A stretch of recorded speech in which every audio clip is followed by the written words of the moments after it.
The AWS free tier, this is another subject for us. It's a great way to explore and experiment with AWS services at no cost for the first 12 months. So it includes limited access to some of AWS most popular services, allowing you to try out the cloud while managing costs.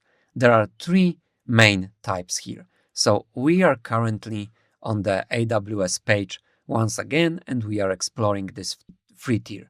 And we can see here that there are three types of this offer. So free trials, the 12-month free, and always free. So what is the difference here? 12-month free tier, those are many services that are free for up to 12 months after you create your account. Examples here will be EC2, S3, or RDS.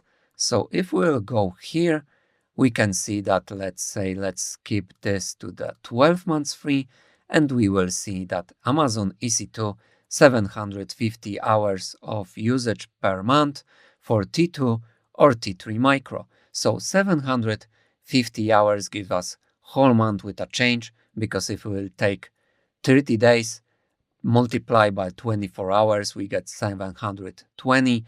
So we are given this EC2 instance types for a free for the first 12 months. Regarding instance types, this is something that we will talk a bit more in the next videos.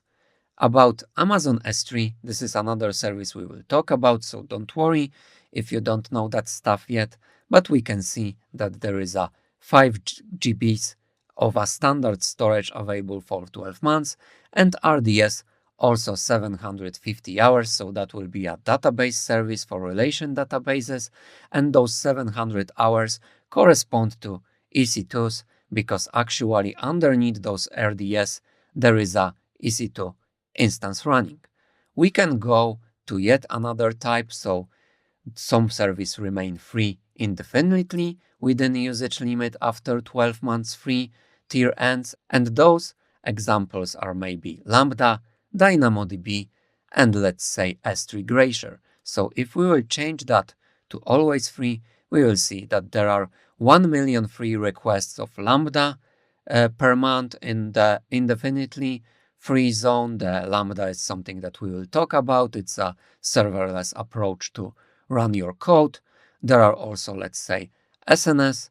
SNS we will not talk about in this course, but you can explore many of such services and those requests, and like million publishes here or some deliveries will be free. And there are also trial offers, and those are services that come with a free trial for a short period of time, let's say 30 days, or a limited quantity of usage.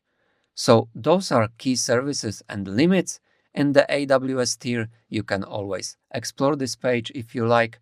And the tip for staying within those free tier limits would be to stop instances when you are not using them. So let's say if you are using EC2 instance, make sure to stop them when you're done.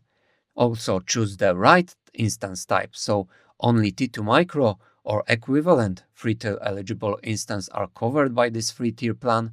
If you would launch a bigger instance, then the costs already occur. So avoid also data transfer cost. So within the same region, data transfer is usually free, but if you are transferring data out of AWS to the internet, let's say, there can be costs that can easily add up. So that will be more or less about the free tier, and let's go to another subject.